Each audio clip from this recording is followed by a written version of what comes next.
Alamin natin ang mga kwento-kwento ng multong bantay sa White House. Ako si Luis at ito ang kwento ko. Noong 1989, lumipat kami sa isang subdivision sa BF Homes, Parañaque. Maganda rito, tahimik at ligtas. Pleasant at comfortable naman ang bahay na nilipatan namin. Sa harap ng bahay namin, may malaking puno ng Indian tree.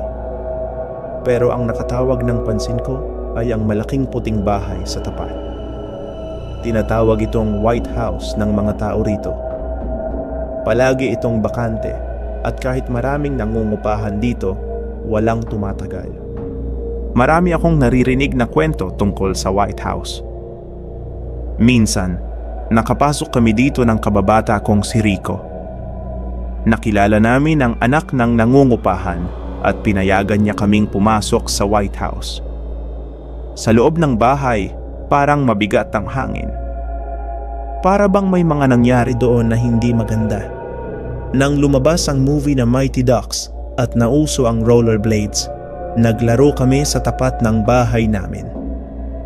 Ginamit kong ramp ang nakausling parte ng garahe ng White House. Masaya kaming naghabulan, pero biglang may malamig na hangin na dumampi sa likod ko. Naisip ko na baka paggabi na kaya malamig. Hindi ko ito pinansin. Ilang taon ang lumipas, nagkwento sa akin ang kasambahay naming si Yaya Nida. Madalas ay ginagabi ng uwi ang mga magulang ko dahil sa trabaho.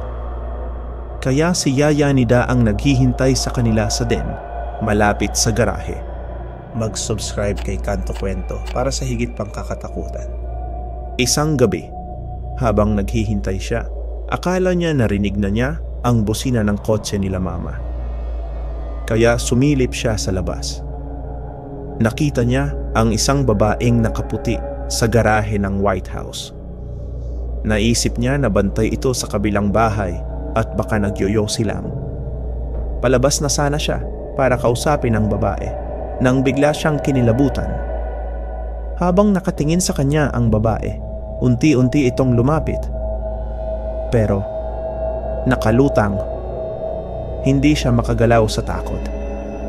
At nang tumagos ang babae sa gate ng White House, nagtatakbo si Yaya papunta sa kanyang kwarto at kinandado ito. Pagdating nila mama, nagtaka sila kung bakit walang nagbukas ng gate.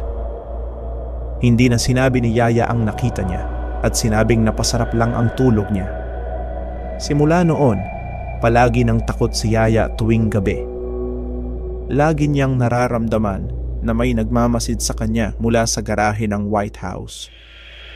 Isang gabi, habang nilalabas niya ang mga basura sa bahay namin, napansin niyang biglang nagpatay-sindi ang ilaw sa White House. Kinilabutan siya, pero inisip niya na baka may problem lang sa kuryente. Nagdali-dali siyang itapon ang mga basura.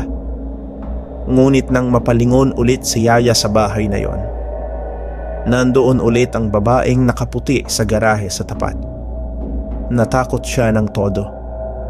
Hindi lang basta nakatayo ang babae sa garahe. Parang may sinasabi ito.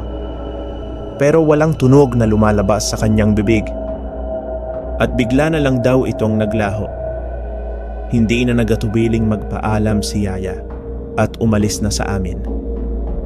Sabi niya, ayaw na niyang manatili pa sa amin bilang kasambahay dahil sa mga nakakikilabot niyang nakikita sa tapat ng bahay. Dahil dito, mas lalo akong naintriga sa White House. Nalaman ko mula sa mga matatanda sa subdivision na dati raw may babaeng tumira doon na nagpakamatay. Iniwan daw siya ng kanyang asawa kaya't natuluyan siya sa lungkot. Siguro siya rin ang babaeng nakikita ni Yaya sa garahe. May hindi rin akong malilimutang karanasan sa White House noong 20 taong gulang ako. Isang gabi din, bandang 10:00 ng gabi, nagising ako sa tunog ng mga umaalulong na aso sa labas ng bahay.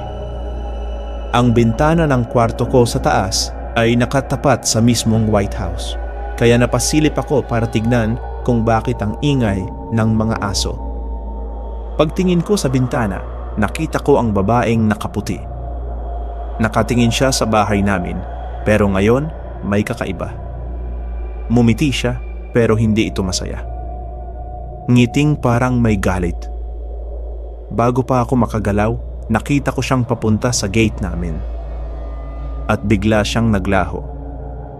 Dito na ako naniwala na totoo pala ang mga kwento ni Yaya noon. Simula noon, hindi na ako lumalabas kapag gabi. Hindi ko na rin pinapansin ang White House sa tuwing dadaan ako doon. Hanggang ngayon, hindi ko malilimutan ang itsura ng babaeng nakaputi. Napaisip ako, bakit nga ba hindi siya matahimik at laging nagbabantay sa White House?